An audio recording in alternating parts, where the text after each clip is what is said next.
감사합니다. 방금 전에 찬양팀, 또 기악팀, 시온 찬양대까지 귀한 찬양, 우리 하나님께 영광의 박수로 다시 한번 격려하겠습니다. 네, 오늘 주일 오전에 설교의 제목을 기억하시나요?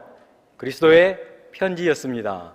근데 제가 오후 설교를 준비하면서 그리스도의 사신이라고 했는데, 목사님과 짠 건 아니지만 그리스도의 편지를 가지고 그리스도의 사신이 되어서 우리가 한 영혼을 또 구원하는 일에 앞장섰으면 좋겠습니다. 우리 역사물 드라마나 이 영화를 보면 어김없이 한 번쯤 등장하는 인물 가운데 강대국의 사신이 꼭 등장을 합니다. 역사물을 보면 그렇죠. 그런데 가만히 보면 그 사신의 캐릭터는 키가 크지도 않고 인물이 출중하지도 않으며 조금은 인상이 조금 날카롭거나 까탈스러운 인물로 묘사되는 것을 저희가 종종 보곤 합니다. 대개 극 중에서 좀 사건을 조장하거나 주인공을 어려운 공경에 빠뜨리는 그러한 걸림돌의 역할을 하면서 보는 이로 하여금 긴장을 가지게 하는데요. 우리가 조선시대만 보더라도 명나라나 청나라 이런 데서 사신이 오면 그 황제의 칙서를 가지고 우리 조선 땅에 오게 되면 우리 창덕궁 가는 길에 비단이나 색종이로 화려하게 장식을 한 채붕을 만들어 설치를 하고 길가에는 그 사절단을 반기는 공연을 베풀기도 하며, 드디어 창덕궁에 도착을 하면 임금이 사신들과 두 번 맞절을 하고 황제의 칙서를 받았다라고 합니다. 극중에 나타난 캐릭터와 이 역사적인 이 사실을 보더라도 사신은 외교적인 목적을 다른 나라에 가지고서 파견하는 신하이지만 파견국의 위치와 누가 그 사람을 파견했느냐에 따라 그 사절단을 예우하는 태도가 확실히 달랐습니다. 마치 그 나라에 황제나 임금이 오는 것처럼 대했습니다. 오늘날도 세계 여러 나라들 가운데에 이 외교적인 문제를 놓고서 각국에서 대사를 파견하며 그 나라와 협력 혹은 동맹을 유지하곤 하는데요. 과거와는 다르게 이미 서로 국가 간의 국력을 다 알고 있기 때문에 그에 걸맞는 외교적인 대응을 하고 있지 않습니까? 대한민국은 그래도 과거에 비해서 어느 정도 경제력과 또 국방력이 갖추어져 있기에 국력이 강한 나라임에는 틀림이 없습니다. 하지만 요즘 들어 그 국력에 비해서 국격이 조금은 뒷받침이 돼야 되는데 그렇지 않는 듯하여 또 국민의 한 사람으로서 국뽕이 조금은 내려가기도 하고 있습니다. 우리는 지금 6월 23일 새가족 초청주의를 앞두고 하나님께서 말씀하시는 그 본질을 함께 좀 이 시간에 상고함으로써 우리가 어떠한 마음을 가지고 한 달여 남은 기간 동안에 전도를 해야 하나, 여러분이 작정한 그 영혼을 우리는 어떠한 신분을 가지고 어떠한 신분의 역할을 가지고 전도해야 하는지 이 시간에 짧게나마 함께 상고해 보기를 원합니다.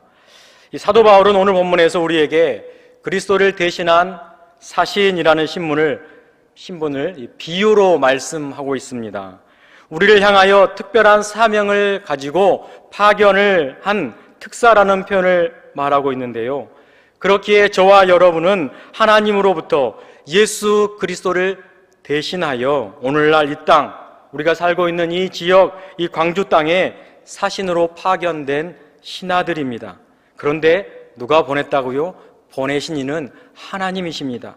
그래서 우리가 신하라는 위치도 있지만 구약성경 출애굽기 19장에서는 너희가 내게 대하여 제사장 나라가 되며 거룩한 백성이 되리라 하면서 거룩한 백성이라고도 말하고, 또 신약으로 넘어와서 베드로 사도가 너희는 택하신 족속이요 왕 같은 제사장들이요 거룩한 나라요 그의 소유가 된 백성이니 이는 너희를 어두운 데서 불러내어 그의 기이한 빛에 들어가게 하신 이의 아름다운 덕을 선포하려 하심이라고 고백을 하면서 우리를 지칭하여 왕 같은 제사장이라고 칭해주고 있습니다.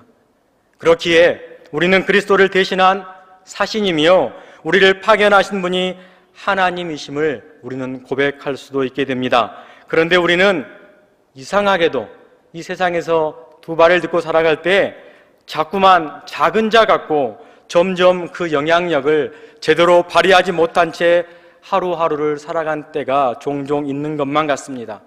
그렇기에 오늘 말씀을 함께 다시 한번 상고해 봄으로 말미암아 다시금 우리가 새가족 초청주의를 앞두고 담대함을 가지고 승리를 외치며 이 땅에서의 우리의 부여된 신분을 다시금 회복하기를 원합니다.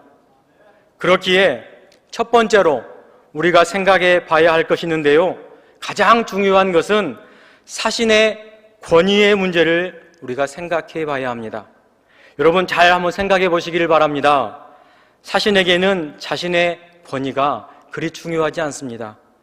보내신 이의 권위가 중요하며 보낸 나라의 국가적 권위가 더 중요하다라는 것입니다. 즉 개인의 역할보다는 국가의 역할이 더 크다라는 것이죠. 그래서 왕이나 국가의 권위를 부여받고 보냄을 받게 된 사람을 사신이라고 합니다. 그런데 이러한 사실을 우리는 잘 알고 있음에도 불구하고 우리의 신앙생활에 이 일을 잠시 투영해 본다면 사신의 역할을 감당함에 있어 우리를 때로는 주춤하게 하는 요인이 하나가 발생하는데요, 지위에 대한 권위를 보낸 이로부터 찾는 게 아니라 나라는 개인의 권위로 받아들일 때가 있다는 것입니다. 그래서 자신의 능력이나 개인의 역량을 스스로에게 평가를 하게 됩니다. 물론 보내는 나라에서 누구를 대사로 임명하여 보낼까 여러 가지의 생각을 하여 보내겠지요. 파견된 나라의 사정을 그 누구보다 잘 알고 능통하며 국격에 맞고 가장 적합한 사람을 선택하겠지요. 그래서 누구는 영사로, 누구는 공사로, 누구는 대사로 임명하여 특정한 나라에 일정 기간에 파견을 하게 되는 것이지요. 그런데 나에게 초점을 두면 사신에게 맡겨진 그 일에 우리는 때로 멈칫하게 됩니다. 특히 믿음 안에서는 더욱 그리하게 느끼는 것만 같습니다. 그러나 여러분, 오늘 우리 하나님께서는 우리에게 정확하게 말씀하고 계십니다.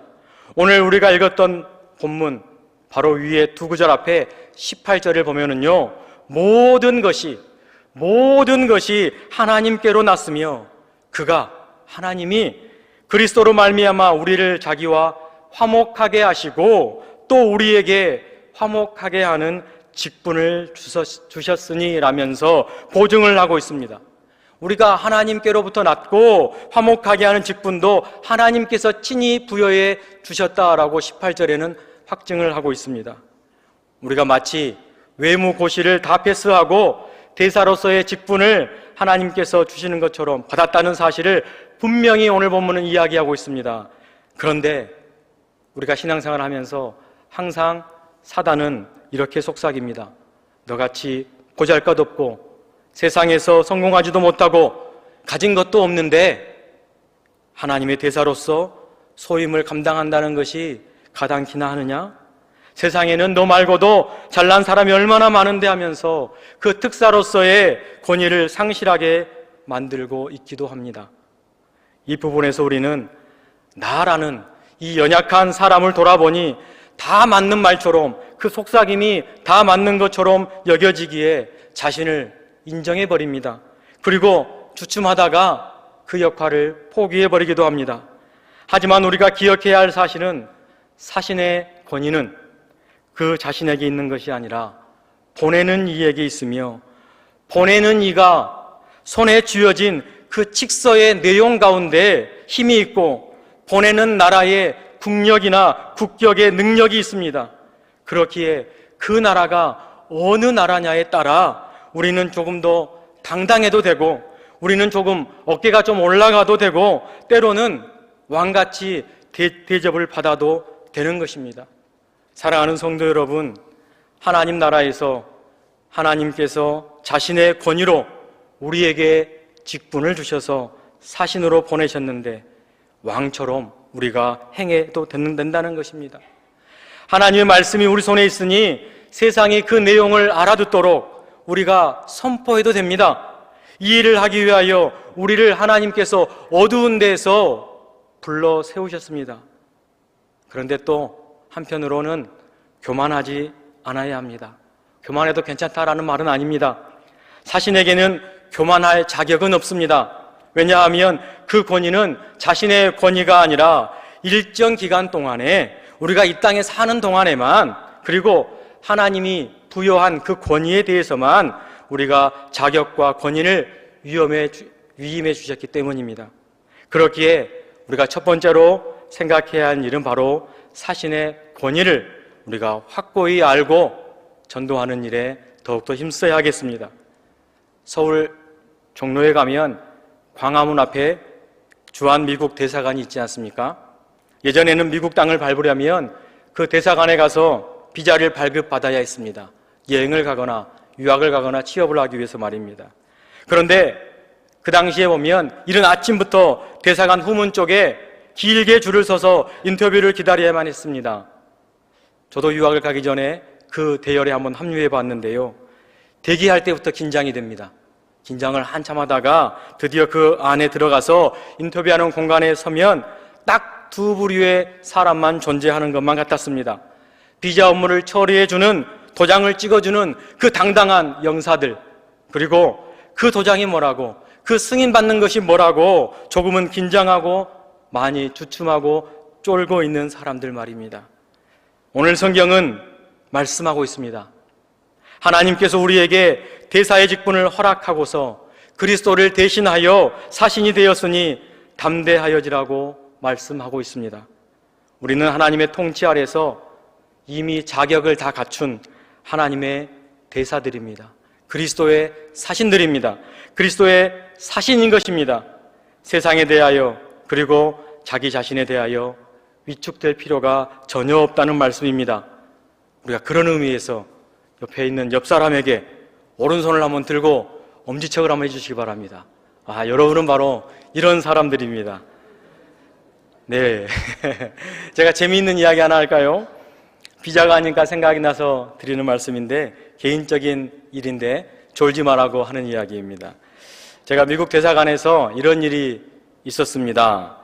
저는 미국에 먼저 한 학기를 생활하다가 결혼을 하기 위해서 한국에 나오자마자 결혼식을 하는 게 아니라 혼인신고를 먼저 하였습니다. 왜냐하면 그 대사관에 아내의 비자 서류를 제출해야 했기 때문에 혼인신고를 먼저 하고 후에 결혼을 하게 되었는데요. 그러다 보니 서류상에 결혼한 날짜와 실제로 결혼한 날짜가 달랐습니다. 그런데 다시 영사와 인터뷰를 하는 가운데 언제 결혼했냐는 질문을 저와 아내에게 동일하게 했습니다.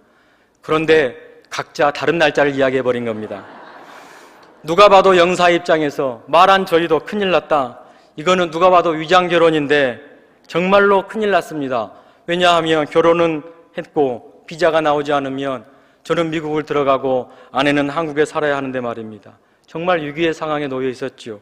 그런데 정말로 다행히게도 영사가 우리의 발음을 못 알아들었는지 비자 서류에 둘 다 도장을 딱 찍어주는 것이었습니다. 그래서 지금까지 결혼하여 20년 동안 잘 살고 있습니다. 잠이 좀 깨셨나요? 다시 말씀으로 돌아와 우리는 그리스도를 대신한 하나님의 사신이라고 성경은 말하고 있습니다. 그리고 그 권위는 하나님께서 주셨기에 담대함을 가지고 당당하게 시키신 일을 잘 감당하며 세상을 너무 두려워하지 않아야 합니다. 그렇다고 또 너무 교만해서도 안 되는 것입니다. 왜냐하면 권위가 나에게서 나온 권위가 아니기 때문이라고 했습니다. 이러한 사실을 우리는 잘 알고 우리에게 주어진 사명을 잘 감당해야 될 줄 믿습니다.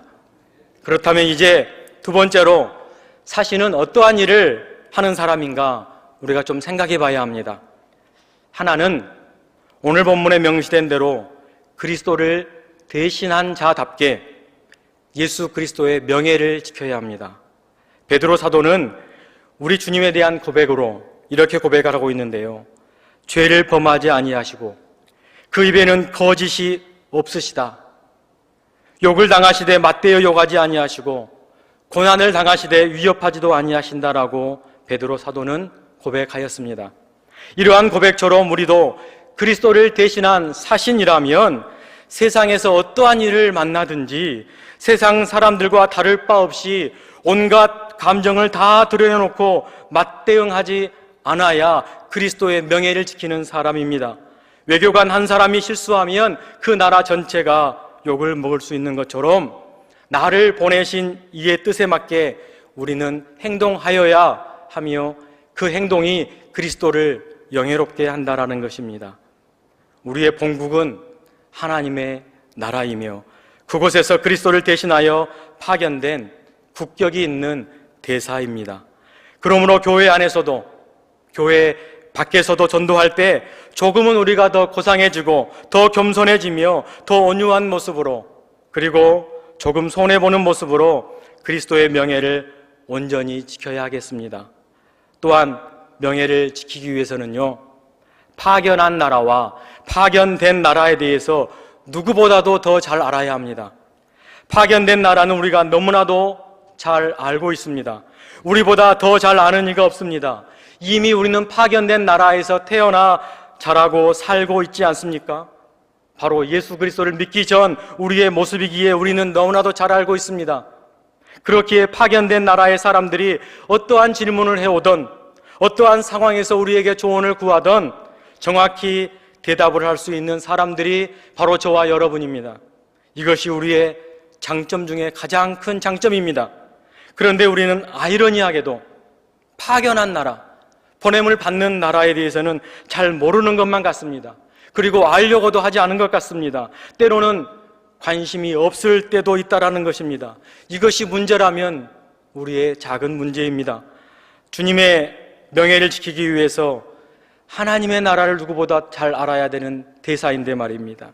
하나님의 통치 방법도 누구보다 잘 알아야 하며 생활도 하나님 나라의 천국 백성답게 해야 하는데 우리는 그 일을 가지고 사신의 역할을 감당해야 하는데 때로는 파견된 나라는 잘 알면서 파견한 나라는 잘 모를 때가 있다라는 것이지요.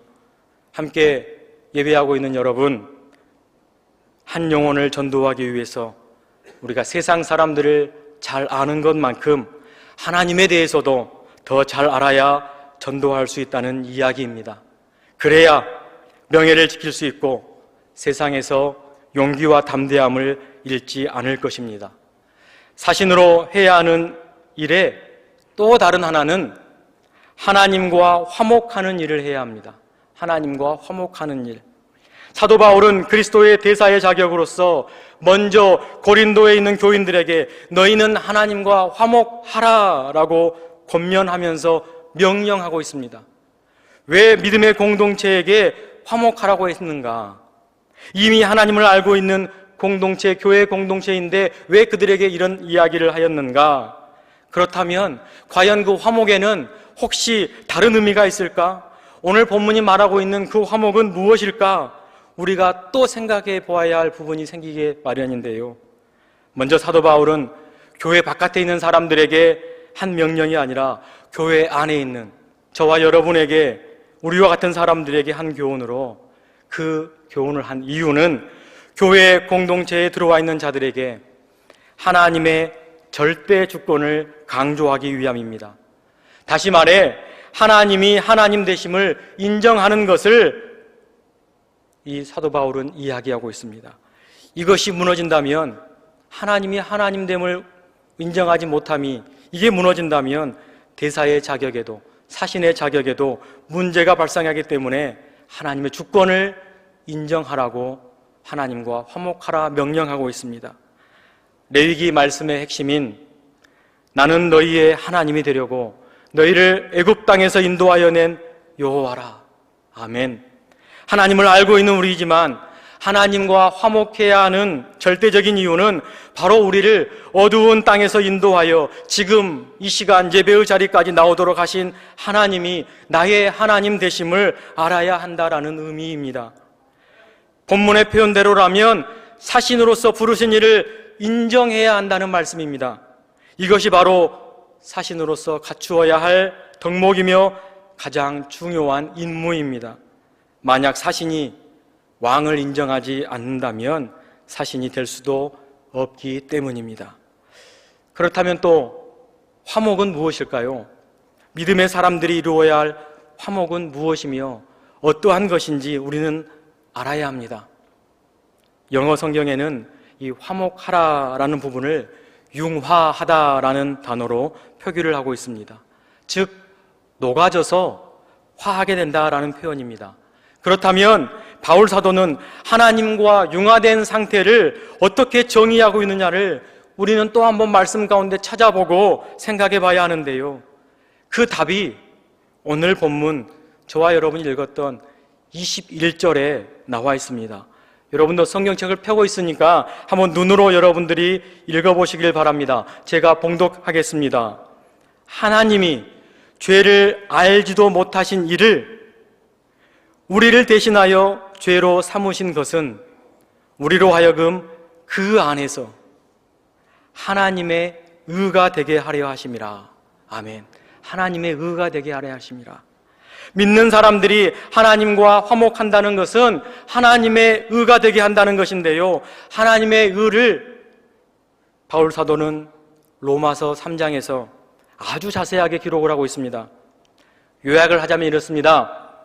율법은 심판을 위한 기준이 되었습니다. 그래서 율법은 죄를 깨닫게 합니다. 어떤 게 죄인지. 그 결과 모든 사람은 다 죄를 범하게 되었습니다. 그 대가로 모든 사람들은 심판을 받아야 하고 그 대가로 죽어야만 합니다. 이게 율법의 기능으로서의 진실입니다. 그런데 여기서 율법 외에, 그 율법 외에 하나님의 의가 갑자기 등장을 합니다. 그 하나님의 의는 구약 선지자들, 많은 구약의 선지자들과 수많은 율법에서 증거를 찾을 수 있는데 바로 죄를 전가하여 그 죽음을 전가하는 일입니다. 대신 피를 흘려 화목제물이 되는 속량이 있으면 되는 것입니다. 죄에 따라 대가를 지불하여 죄를 없애버리면 되는 일이지요. 로마서 3장 25절 말씀에 이 예수를 하나님이 그의 피로써 믿음으로 말미암는 화목 제물로 세우셨으니 이는 하나님께서 길이 참으시는 중에 전에 지은 죄를 간과하심으로 자기의 의로우심을 나타내려 하심이니라고 기록이 되어 있는데요, 말씀에 의하면 하나님의 의로우심, 여기서 율법 외에 나타난 하나님의 의는 그리스도의 속량으로 말미암아 우리의 죄를 간과하심입니다. 그렇기에 우리는 자랑할 수도 없고 행위로 증명할 수도 없고 무슨 법으로도 아니며 할례나 무할례도 아니고 오직 믿음으로만, 이 사실을 믿음으로만 하나님의 의를 경험할 수 있게 되는 것입니다. 아멘입니까? 그리스도를 대신하여 사신된 우리가 해야 할 일 중 한 가지는 바로 하나님의 의를 믿음으로써 하나님과의 화목을 이루는 일입니다. 그래서 고린도 교회 교인들에게 바울은 이렇게 명령하였습니다. 오늘 말씀을 받는 우리 또한 하나님과 화목하기 위하여 율법 외에 하나님의 의가 나타난 그 사실을 믿고 그 믿음을 더욱 굳게 해야 할 것입니다. 그렇다면 우리가 전도하기에 앞서 우리 믿음의 공동체, 광주 무등교회 공동체가 믿음을 통한 하나님과 화목해 됨을 다 같이 힘써 지켜야 할 것입니다. 이것이 바로 사신들이 해야 할 일 가운데의 둘째입니다. 말씀을 조금 정리해 본다면 저와 여러분은 하나님께서 이 땅에 그리스도를 대신하여 파견한 사신들입니다. 나라는 사람의 자격을 보고 보내신 것이 아니라 화목하게 하는 직분을 우리에게 이미 주셔서 파견해 주셨습니다. 그렇기에 우리는 교만하지 않고 하나님을 매사에 인정하며 살아갈 때 그 직분을 잘 수행할 수 있게 되는 것입니다. 그리고 사신으로서 감당해야 할 일은 첫째로 예수 그리스도의 명예를 지키는 것, 파견된 나라의 백성답게, 그리고 이 땅에서 명예의 본을 보여주신 예수님처럼 살아가야 한다는 말씀입니다. 그리고 둘째로 하나님과 화목해야 합니다. 하나님의 절대 주권을 인정하며 하나님의 의가 무엇인지 알고 그것을 확고히 믿어야 하는 것입니다. 이러한 것들이 새가족 초청주의를 앞두며 우리 공동체가 다 같이 힘써야 하는 부분입니다. 단순히 한 영혼의 이름을 기입하여 내는 일도 훌륭한 일이고 좋은 일이지만 우리가 누구인지를 더 잘 알고 그에 맞는 일을 잘 감당하기 위한 것 또한 이 시간 함께 생각해 보시고 6월 23일이 다하는 그날까지 우리가 그리스도의 사신으로서 살아가시는 존귀한 여러분들이 되시기를 주님의 이름으로 축원합니다. 기도하겠습니다. 의로우신 하나님 아버지, 그리스도의 속량으로 말미암아 우리를 그리스도의 사신으로 삼아주신 은혜에 감사를 드립니다. 이제는 우리가 해야 하는 일과 우리가 누구인지 말씀을 통해 알았사오니 더욱 파견된 일, 전도하는 일에 집중하게 하여 주시며 복음의 전달자로 세상에 나가 하나님됨을 선포하겠사오니 우리를 사용하여 주시옵소서. 이 모든 말씀 우리를 구속해 주시는 예수 그리스도의 이름으로 기도합니다. 아멘.